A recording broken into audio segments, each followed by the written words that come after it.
Hello, this is Daryl. Today's episode of the Total Soccer Show is sponsored by Enclosed. Enclosed is a designer, high-end lingerie subscription service. If you're looking for something a little different for your wife or girlfriend for Valentine's Day, chocolates and flowers are played out, you want to get something a little bit special, you should visit theenclosed.com.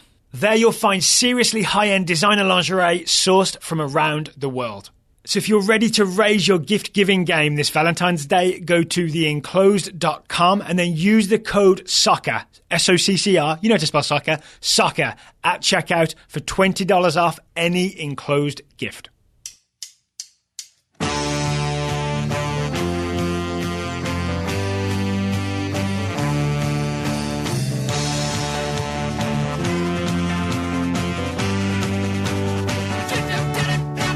Hello and welcome to the Total Soccer Show. My name is Daryl Grove and I'm joined by a man who, when the moon and the stars and the sun align, he puts in a good performance. His name is Taylor Rockwell. Hello. Hello, Daryl. How are you, my friend? I'm good. You get my reference, don't you? I do indeed. Because you had some free articles remaining to read New York Times stories? Yeah, I did, including the one about Geoff Cameron. Yep.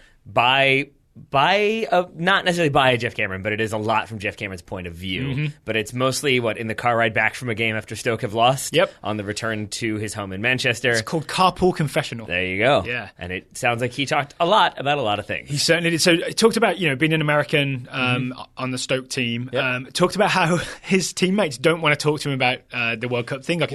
Or they know not to. They know not to because it's still too sort of a subject. I think Jack Butland, the Stoke goalkeeper, is quoted as saying, we'll maybe tease him in the future, but not yet.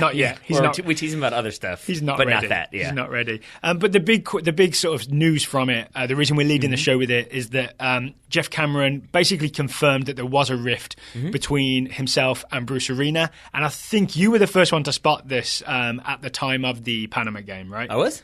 Maybe it was Bobby Warshaw. Maybe when I had Bobby Warshaw on the show. But somebody spotted that after the Panama game, when all the US players were celebrating for the big win that we thought was going to get us to the World Cup, Cameron was walking around looking not very impressed. Ah, I see. And then down in Trinidad, wasn't he the one sitting on the cooler, looking very unhappy as the US were trying to equalise?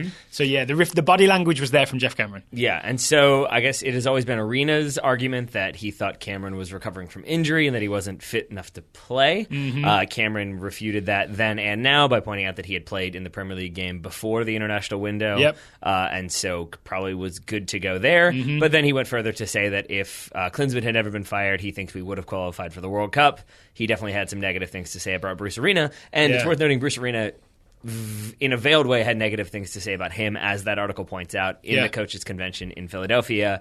He said there were a few bad eggs in training camp, one of whom you're going to hear from in a New York Times article. Because the New York Times had called Arena for comment, right? So that's how he knew that story was coming. Yes. Yeah. The other element there is Geoff Cameron defended his decision towards the end of the Costa Rica game when the US was losing 1-0 at the time, last couple of minutes. He tried a really risky ball out of the back, and that's what cost the US the second goal. So the second goal was really on Geoff Cameron's misplaced pass. He's essentially saying, hey, we're down 1-0. I was trying to make something happen. I shouldn't be blamed for the whole defeat because I sort of tried something too aggressive. And I 50% agree with him. Well, I mean, I think he was a little more conciliatory than that, wasn't he? Didn't he say I had a bad game? That was a bad play? Yes, I mean, I think he's correct in saying it wasn't his fault, but it's also the case that it was a bad play and he was trying to force things to make something happen. Yeah. I still feel like there's a little bit of stuff not being said, as is usually the case when there's kind of a feud between two high-profile people. Yep. Just because some of that was sort of like, oh, well, we went 1-3-1 when Geoff Cameron was playing, said Bruce Arena, and that's a weird thing to put results on one player. That seemed odd to me. I think he was trying to build the case that it's not like we were undefeated with Geoff Cameron starting, so maybe it was more of a defensible decision. I don't think it was. But someone I think should replay for Bruce Arena the video of Omar Gonzalez's own goal. Yeah. I mean, and there's other things in there as well. Patrick Keeler on Twitter pointed out. So Arena said Cameron was hurt or we had injury concerns when reached for comment for this article. I think he said, well, there was inconsistency in his performances and injury. Patrick Keeler says if he was hurt, as Bruce told him, it was an extra special FU to make him fly 8,000 miles for nothing. Arena was that petty and vindictive. Where was Bradley in all this? That seems like going too far, but I'll say, at least in terms of the making him fly and then not letting him play, that seems a little strange to me because I think we both expected at the time that Cameron would at least start the second game. Yeah, and it also, if we go back to Bruce Arena's comments about bad eggs, it seems to me that Bruce Arena kind of made Geoff Cameron a bad egg by telling him he was injured and couldn't play against Panama when Geoff Cameron felt very fit.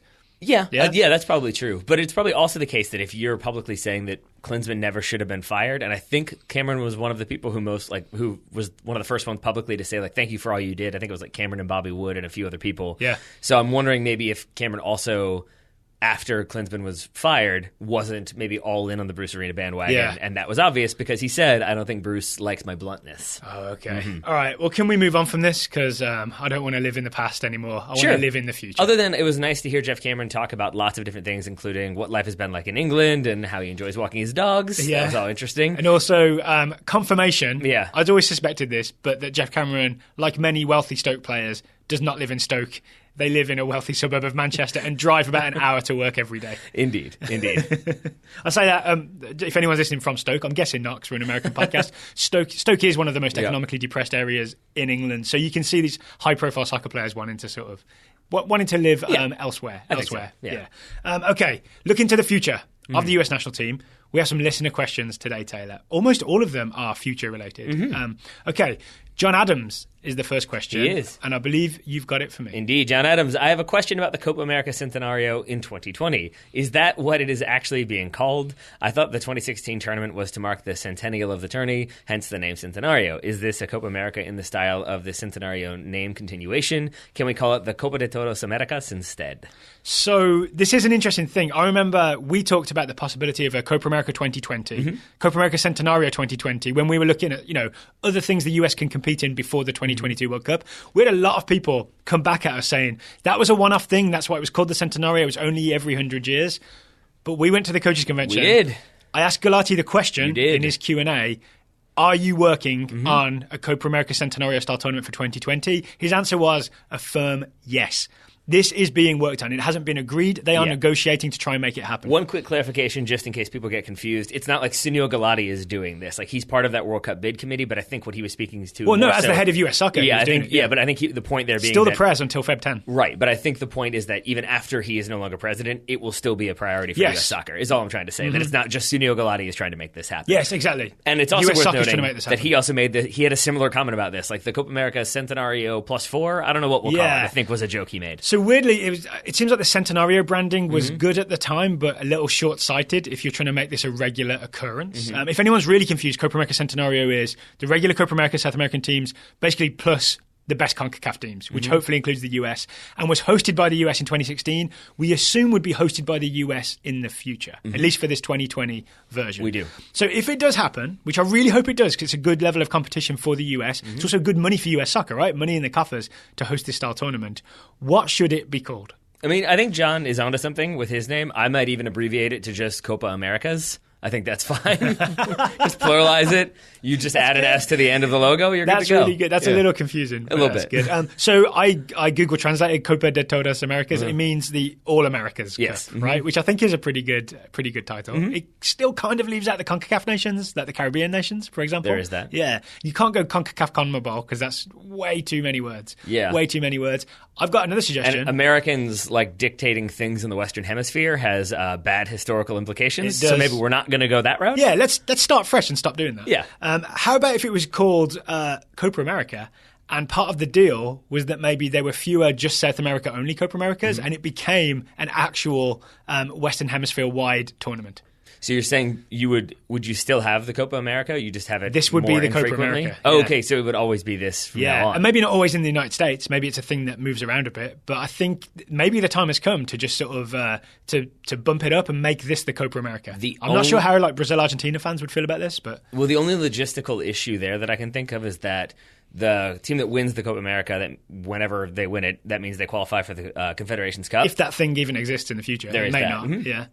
So that's the only thing I can think is like you have to have your regional tournaments. I guess the other thing is that each CONMEBOL South American nation makes money from hosting the current version of the Copa America. Yep. And it may be that, like, say, Peru could not host a 16-team tournament. That's possible. I don't know that for sure, but I would guess that it's more of a struggle for them to host that than a 12-team Copa America. Yeah. I mean, so that's definitely an issue there. I like the idea of just Copa America evens and odds. There you go. Evens and odds. Yeah, because the Centenario version is always going to be in an even year. Oh, the Copa America itself is always in an odd year. I think you've got it. Copa America evens and Copa America odds. Perfect. Yes. But really, I think what we're doing is like trying, like we're still drilling after hitting oil, because I think John is correct in his Copa de Todos Americas. I like that. That works for me. I like that phrase. So next question is from Anthony Short. Oh, it's not very loaded at all. Anthony Short says, I noticed something about Eric Wynalda in the interview you did a few weeks ago when Eric was on the show. Mm-hmm. Then at the Presidential Forum podcast, I noticed it again. Mm-hmm. My question is the only thing missing from Eric Wynalda's candidacy a red hat that says, make soccer great again? Yeah. So, I mean, it's a fair question, because like you made that joke when his like manifesto, was it Soccer United 2018, American Soccer 2018? America United 2018. There we go. When that came out, I think you made the joke like, oh, it's called Make American Soccer Great Again, and I 100% believed you. So yes, I think that's a fair question.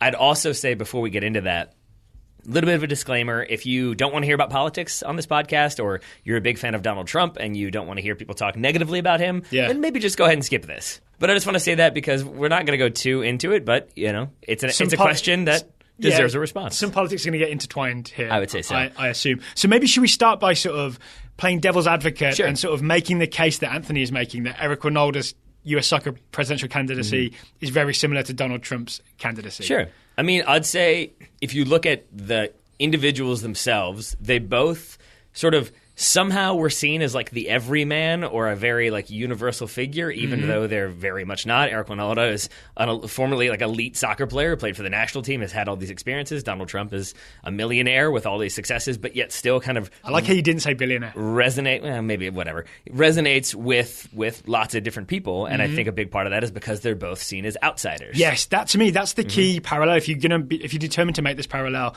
it's that Eric Wynalda is an outsider against the establishment being US soccer, whereas Trump in 2016 was an outsider against basically all of politics ever in America. Yeah, but I think also both of them, to some extent, are tapping into disenfranchisement. That's been the narrative of Trump, is that it was these people who felt like they hadn't been included or had been marginalized, or their fears and issues weren't being addressed. That's what Trump went after. I would say Eric Wynalda is tapping into people's frustration about the lack of qualification, about the lack of pro-rel, I think, is the big thing. The lack of transparency at U.S. soccer, and then also, as we saw at the Coaches Forum, a lot of disenfranchisement when it comes to the Development Academy, things like that. You could also make the argument that like both are people who've been on TV, but haven't actually been in governance in terms of administration. Although I would say maybe Wynalda has at least run some soccer teams, so there's that.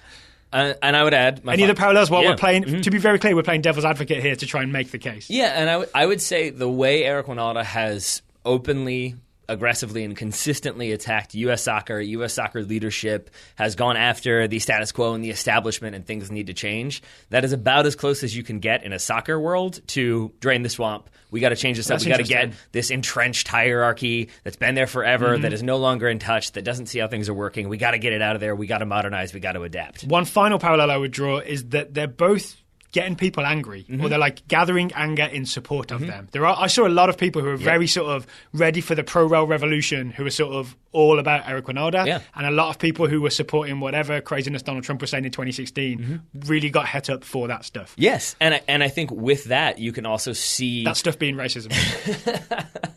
We said fast forward if you don't want to hear it. Yeah.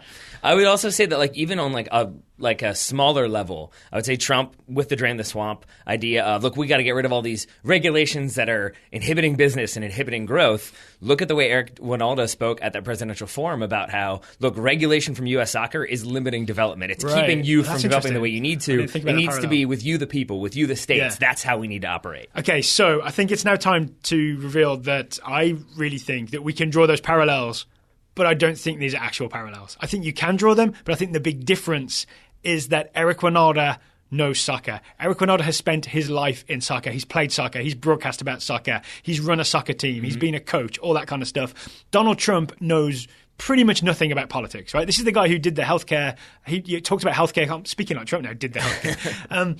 He talked about healthcare on the campaign that we're going to give you terrific healthcare, this, that, and the other. Bigly beautiful healthcare. Gets elected and then is like, oh, who knew it could be so complicated? Yeah. Right? Eric Wynalda knows that this stuff is complicated. He is not promising easy fixes. He has released that whole America United 2018 manifesto with some, very specific points in there in a way that Donald Trump never did. Right? Yes, I agree with that. I think my hesitation there is just that I came out of that presidential forum a little bit concerned because it felt like he had tapped into, again, going back to that one-on-one he did with Alexi Lawless in the very crowded room. There was anger. There were people grumbling. There were jokes about when his mic cut off, that it was the Federation not wanting him to talk anymore. And my concern was that it felt like he was but tapping into this level of anger that I kind of didn't know was there. Yes. But also knowing... I was being in that room, right? I'd never felt it as like a I don't know what the word is. There's like a tension in the air that you can't feel just from Twitter. You can read the words on Twitter, but when you feel the room, you're sort of like, oh, I get it. Yeah, but it was the awareness that in that room, as we've talked about before, in maybe 300 people, I would say, there were 6 voters. And it felt to me like if he doesn't win, there are going to be those other 294 people who were like, I would have voted for him. This is a conspiracy. U.S. soccer's corrupt. And I was nervous because it felt like he was really going after the institution in a way that if he didn't win, you could see a serious schism in the soccer community. And I felt like his speech at the forum kind of, again, drove that home. It was a lot of like, are you tired? Are you angry? Are you sad? I know I am. And it just felt like really focusing on all the negatives. So that was coming out of there. I would say to your point, yes, the manifesto, which we keep calling it, we probably shouldn't. It's his plan. It's a position paper. It is a position paper. Thank you. That made me feel better because there were specific points in there that spoke to an articulated policy that made me feel better because it felt like, okay, he has concrete ideas. It isn't just things are terrible and I'm going to fix them. Yep. Here's the other major difference as far as I see it, is that Trump genuinely, I think, he ran for president for his own personal gratification, not to make the country better. Eric Wynalda, I really believe that he's running for president in order to, make improvements to US soccer. I believe his heart is 100% in the right place. And I would not say the same thing for the other guy we're talking about. Yeah, because I think at the end of the day, Eric Wynalda believes that there are problems in US soccer that need to be fixed. And I think he probably really does believe that pro-rel is an issue. And he does believe that pay-to-play is a problem. And I think he genuinely feels like those need to be addressed, whereas I don't know if Donald Trump really believes that Chicago is an open war zone or whatever he likes to describe it as. This goes to the knowledge thing again, right? He just doesn't know. He does not know things, whereas Eric Wynalda really does know things about soccer. But Trump, knows that it resonates with his base. Yes. And he knows that if he makes that point, even if he doesn't necessarily believe it, they will appreciate it. People will respond to it, and so he can make that statement and retain popularity, whereas I think Eric Wynalda is making that statement because he genuinely believes that things need to change. There we go. Anthony Short, I hope we answered your question. Hopefully. Before we answer a couple more listener questions, today's show is sponsored by Howler magazine. Yes, it is. Our favourite soccer magazine. It is. It is, right? We can say that very honestly. It makes me feel like I'm reading a distinguished piece of literature because it's so pretty with lovely graphics and articles and good little colorful images in there. I believe shiny things. I believe there's a new design team, or at least some new design staff. So it does look a little different, the new issue, which is really interesting. And the story we're about to talk about. The front cover, speaking of it looking differently, is terrifying to me. Yeah, certainly eye-catching in an apocalyptic kind of way. Yep. The article we're about to talk about has a very fetching image of sort of an American and British flag somehow molded like a kaleidoscope together. Image, kaleidoscope, sort of that's it. The kaleidoscope British-American flag. Yep. London Red and Blue, written by Maggie Merten. Yeah. And it's a really interesting article about basically the current careers of Crystal Dunn and Heyo Heather O'Reilly. I appreciate the heyo. Good job, Daryl. Heather O'Reilly at Arsenal, Crystal Dunn at Chelsea. Yep. Sort of focusing on what it was like for them to make that transition, why they chose to make that transition, and then what it's been like since then, and what they see kind of the future of soccer in the United States and England to be. All right, so bit of a full disclosure here. Yeah. Because we're in a rush in the studio today because we have to go and play some indoor later. That we do. And because I recorded a Top Draw Soccer show earlier, that you kind did. of against the clock, I didn't get a chance to read this article. Taylor did. So what we kind of settled on for this advertising segment is basically Taylor's going to tell me about the article, which is kind of a good deal for me. You're going to be like my Howler audiobook. Okay, I can take that.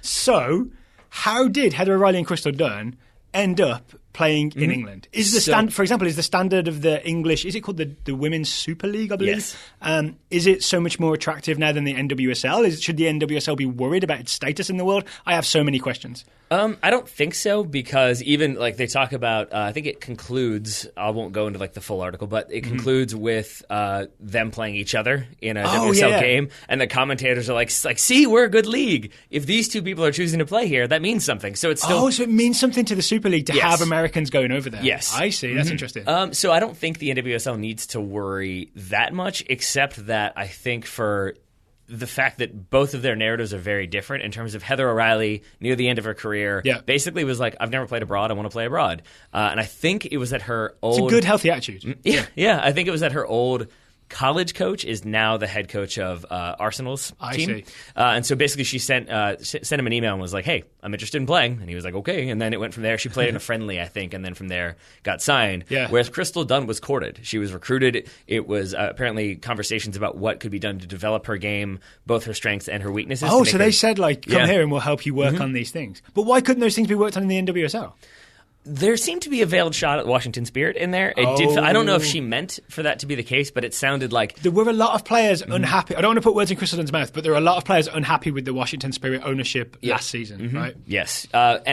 And so it just felt a little bit like they have different ways of looking at players. They have different ways of developing players. But then also the facilities themselves, because... Oh, you get Chelsea's facilities. It's Chelsea and Arsenal. Yeah. And I think I'm correct in saying that it's Arsenal that only like in the past year have made it so it used to be once the men's team was done training and left, then the women's team could come in and use the locker room. Yeah. Now they have their own facility. All right. So too do the Chelsea team. I'm saying that specifically because it used to be Arsenal ladies. It is no longer Arsenal ladies. They're trying to kind of scrap that and have it just be Arsenal unless they have to differentiate. That implies that the Arsenal team is going to be just less polite. They used to be very ladylike, but now we're going to come and hurt you. That's fine. But that was so. To go back to your question, like Crystal Dunn was pointing out that like when she first got there, the like where they eat their meals overlooks the training facility, and she was noticing how many fields they have. She's like, why do we need this? And they're like, oh well, if that field's not like up for it that day, we go to this field, we go to that field, and that was just such like a foreign concept that I think it ends with her saying like, I'm so spoiled. This is one of the things that should be obvious to me, but I didn't think about, is that I think of the NWSL as like having one of the most advanced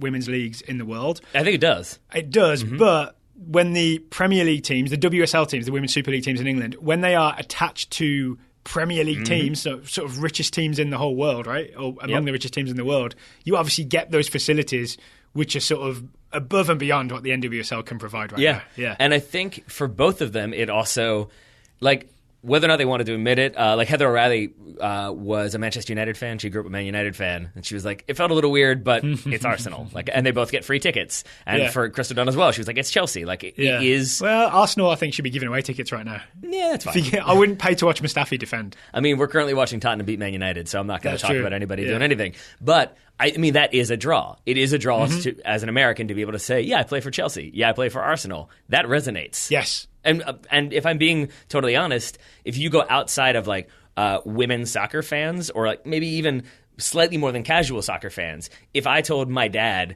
oh yeah, I have a friend who plays for the Washington Spirit, he would maybe nod. But if I said, oh yeah, I have a friend who plays for Arsenal, he would be like, oh yeah, I know Arsenal. I do think there probably is a little bit of that brand recognition that factors into decisions. All right, well, if you'd like to read the story, then what you need to do is subscribe to Howler magazine. Yes, do you remember the very clever URL that Georgia set up for people to go to? Is it TSS 2018? Is that where we're at now? That's the discount code. The URL you need to go to, which I will put in the show notes, is FIFA.wtf/Get Howler. There we go. FIFA.wtf/Get Howler.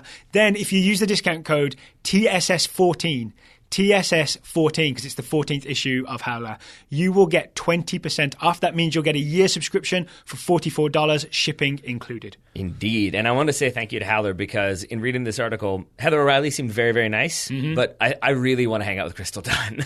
She just seemed kind of like weird and nerdy in a fun way, right? Yeah, but like it talks about how she talks like way too fast, like lots of words come out, but then there's moments of like really candid moments where she's like, oh, I cry a lot. That's how I deal with stuff. I just appreciate that. I appreciate the goofy openness of an incredibly world-class athlete. It's kind of cool to see. Oh, final thing I wanted to get across to listeners about the story. Maggie Merten, the author, I kind of recognised her name, so looked her up. She's written for The Atlantic. She's written for Pacific Standard, for ESPN, for The Guardian, for all kinds of publications. So salute to George for sort of, hiring high-quality writers. It was a good article.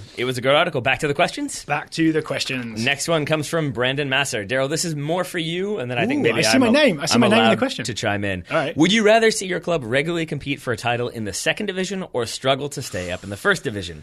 Obviously, this is topical for Daryl and a thought experiment for Taylor, unless the Kickers have a shot at pro rel down the road. I don't know. I'm watching Man United right now on our screen, and I think you could be maybe thinking about relegation in the future if things keep going like this.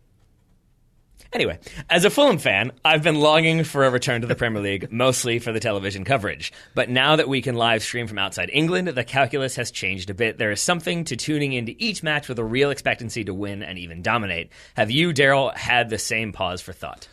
I'll be honest, no, I haven't. I've just been so excited about Wolves winning these games and getting promoted that I'm starting to get excited about Wolves being in the Premier League. And obviously, if you go to the Premier League and you're the team that gets beat up throughout the season, it's horrible. I've had that with Wolves, like the last time they were relegated. But the thing is, if you really are struggling in the Premier League, you're getting relegated, right? Yeah. Very few teams struggle in the Premier League and don't get relegated. So it won't last long, that getting beat up thing. Yeah. You'll be back down in the lower division, rebuilding before you know it. That year will feel long, but it will go by quickly. Yeah. The nightmare scenario is to be a team like Sunderland. So do you remember Sunderland? Yeah, that's a good point. They're in the Championship now, and I think they're down towards the bottom of the table in the Championship.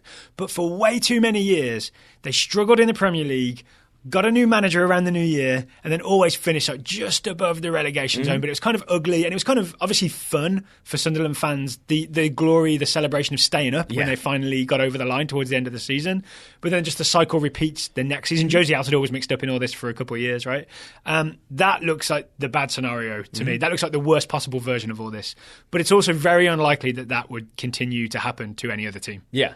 And I think I'll add this to my part of the thought experiment then, is that one of the draws of ProRel for me is that it allows you to have both of those things. It allows you to smash everybody in your division, but then it's also like if you don't have ProRel, then if you win in the United States, if you win USL 6 years in a row, that's awesome. But it's still winning USL. It's not then going to compete at a higher level. Yeah. Whereas in England, for example, if we're sticking with the Wolverhampton example, they can win the championship, and you go from being like, oh, we're the best team in the division or in the table, to the next year being like, okay, now we're the underdogs, and it allows you to. It's the only thing that allows you to go from like title winner to underdog in 3 months or whatever the case is, and that's kind of one of the like fascinating aspects of it for me. We can look at it the other way around.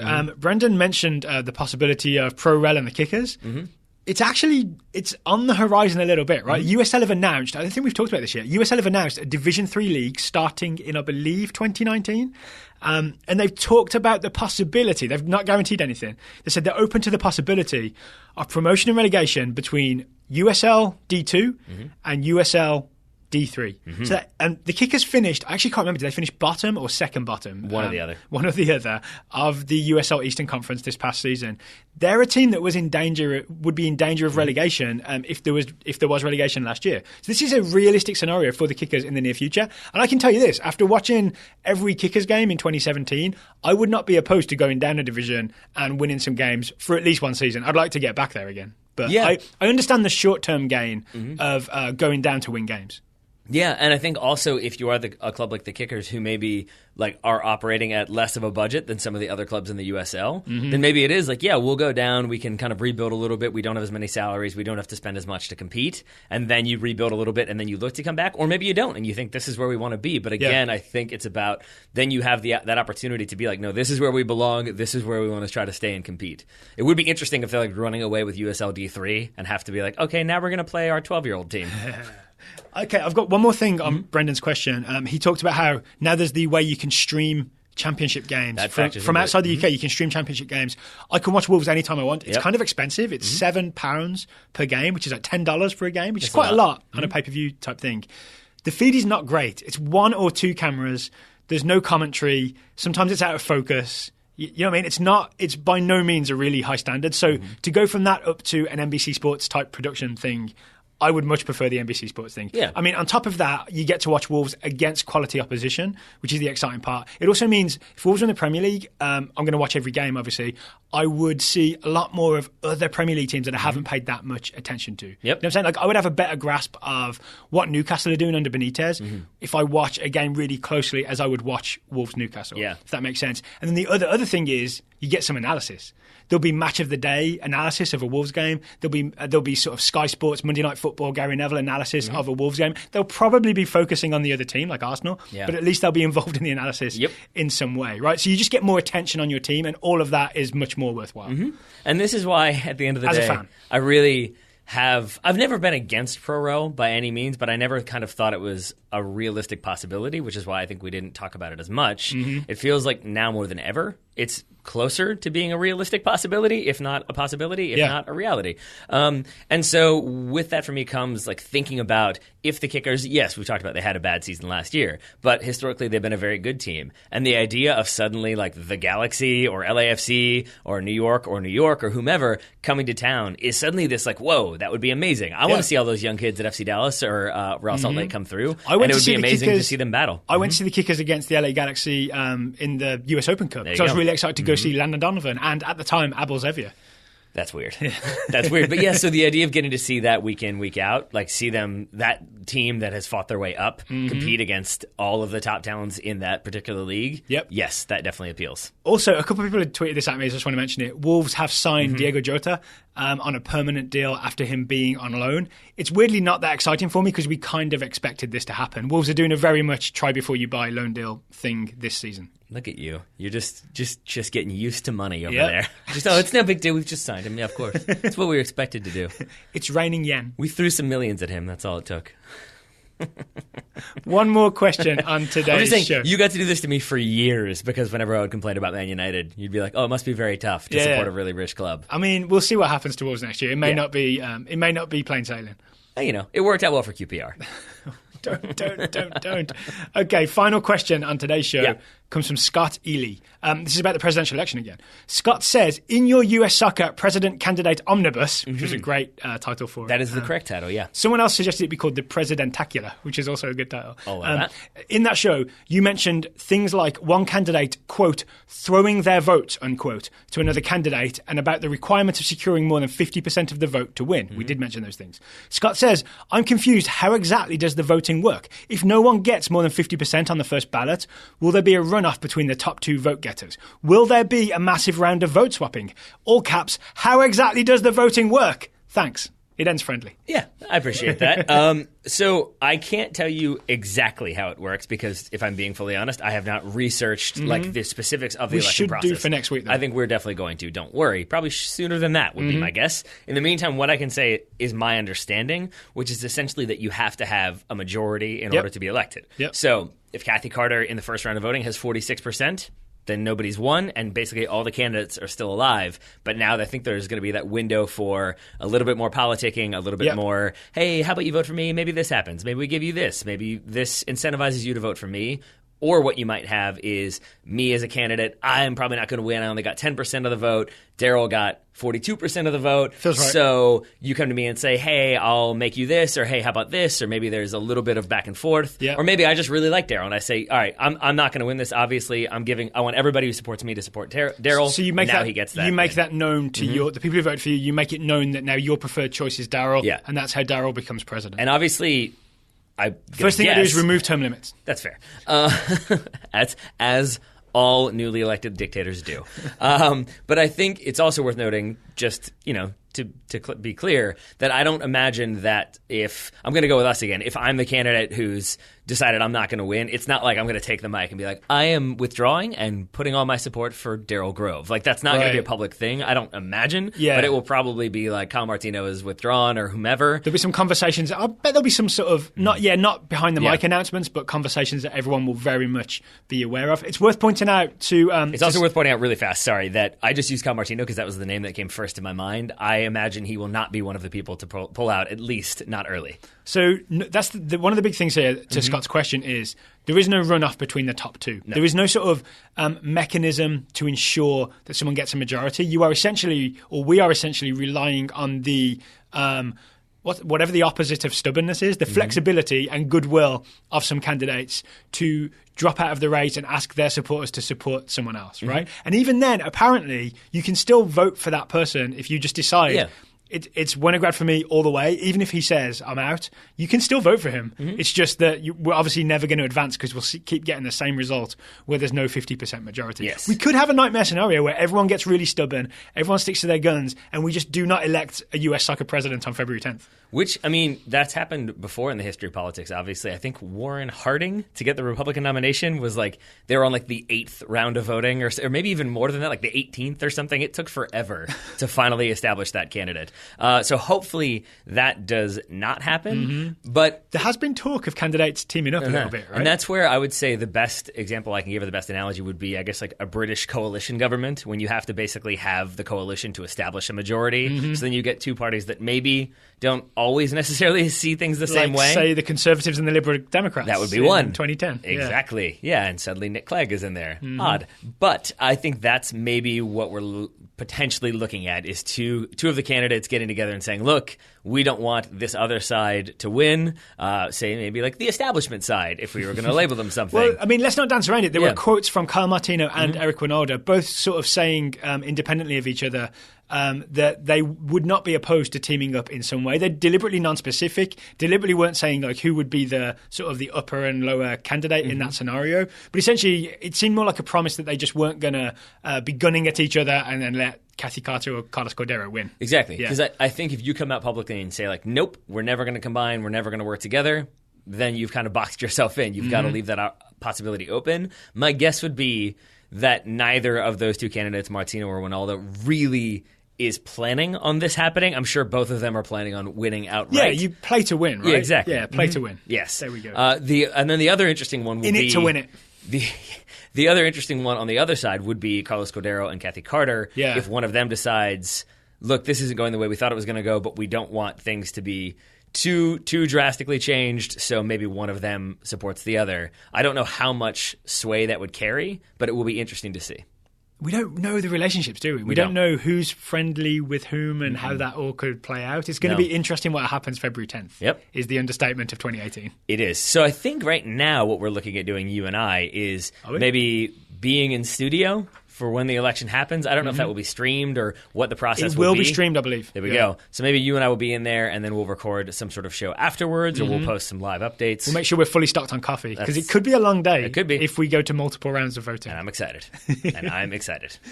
Okay. Thank you to John, Anthony, Brendan, and Scott for today's questions. Many more questions to come, because if you are a subscriber to the Total Soccer Show at $10 a month or more, we guarantee to answer one question per month. We don't only answer those questions, but we guarantee to answer your question if you do $10 a month or more.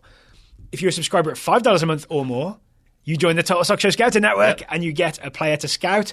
We have, I'm going to guess, about several scouting reports to read today. Taylor, I'll invite you to get us started. Will Hersin is scouting Ryan Sessegnon, the 17-year-old English left-sider for Fulham. He plays ever on the left side. Is that a new position? Yeah, sure. Will sent us a poem. Oh, did he? There once was a lad from Roehampton whose memory in Fulham was stamped in. Outstanding. Rival goalies hid in fear every time he came near, lest he burn down the village they're camped in. Will says that limerick was terrible.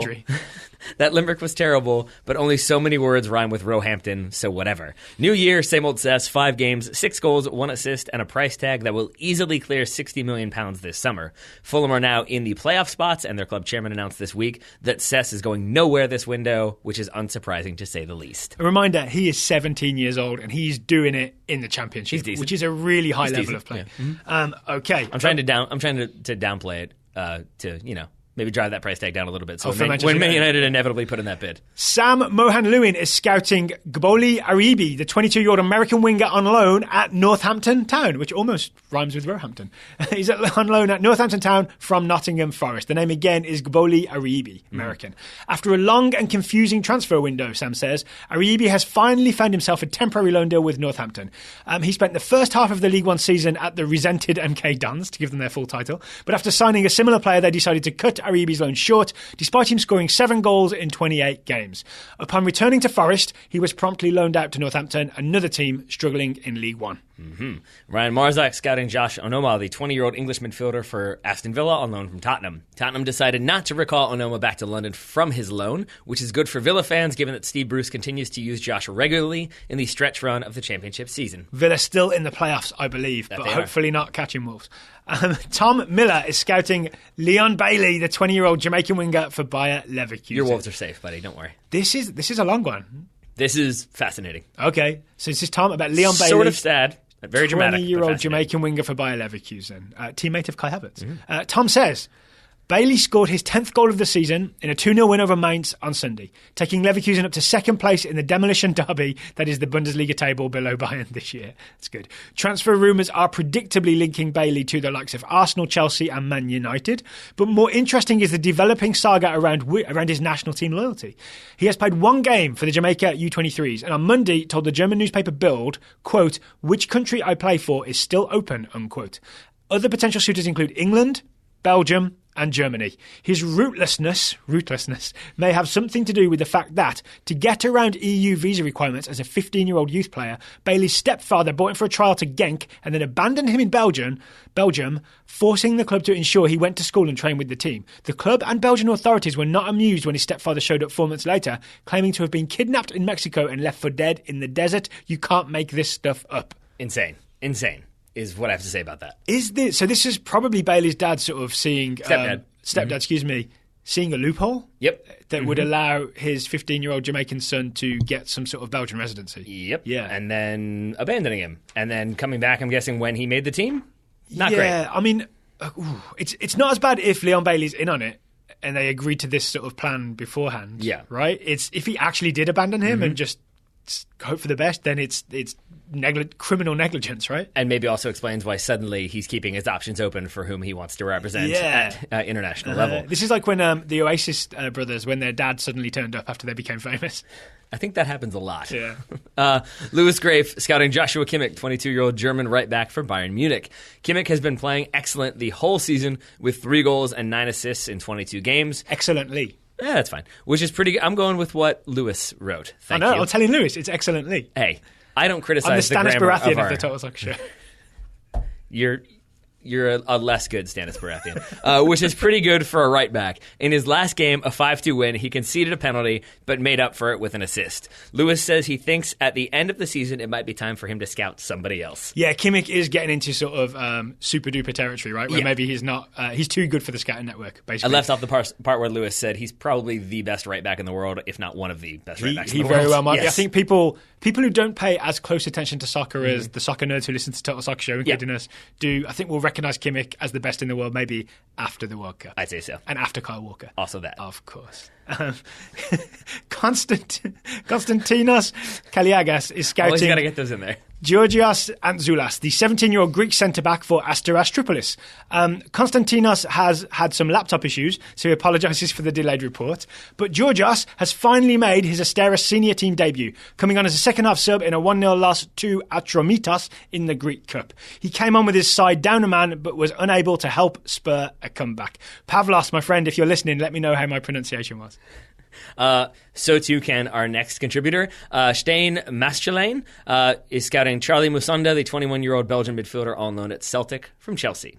In this January window alone, Musonda was linked with loans to Nottingham Forest, Newcastle, Bournemouth, Watford, Fiorentina, and Leganes. However, he ended up at Celtic and has already debuted for the club in a game that featured excellent individual work and a nice backheel pass. Backheel passes for the win. Hooray. John Adams, not that one, is scouting Cheyenne Harrison. That one, the 20-year-old English striker for Tottenham. This is a great report from John. John says, the Basildon Canvey Southend Echo, which apparently is a real paper, reports, and the club website confirms, that Southend, as I believe it's properly pronounced, have reached a loan deal with Spurs for Harrison. John is excited to watch another League One club with a fantastic local industry-based nickname after the Glovers, right? And reports that the Shrimpers are currently 17th in the 2014 table with a negative 14 goal difference. Come on, you Shrimpers. Grey Hair Gaming, scouting Indiana Vasilev, the 16-year-old American midfielder for Aston Villa, he thinks. Another poem. Every day I sit here in shock. Indiana hath no Twitter to talk. He's played no U18 games. games, a Youth Cup appearance, what a shame. The full 90 resulted in a loss. Indiana, as Gray Hair implied, has played in Villa's FA Youth Cup games, but hasn't featured in any of their U18 league matches. If any of your listeners have advice on how better to track a U18 player that does not have a Twitter account, he would love to know.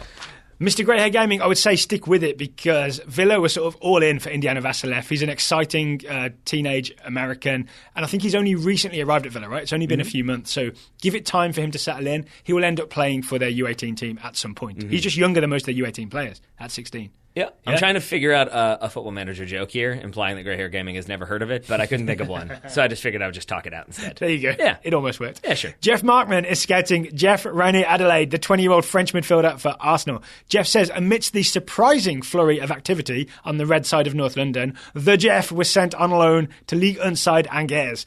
This may be his best last chance to build on his recent strong play and prove himself on a more consistent basis. Credit to Daryl Grove. First of all, credit to everyone who sent in scouting reports. Thank you for those. Credit to Daryl Grove because there were so many references to League One in these reports that when I first saw that, I was like, League One or League Yeah. And then I saw Angers and I was like, oh, okay. Yeah. Daryl hit it right away. Good job, Daryl. Hey, I'm good at reading.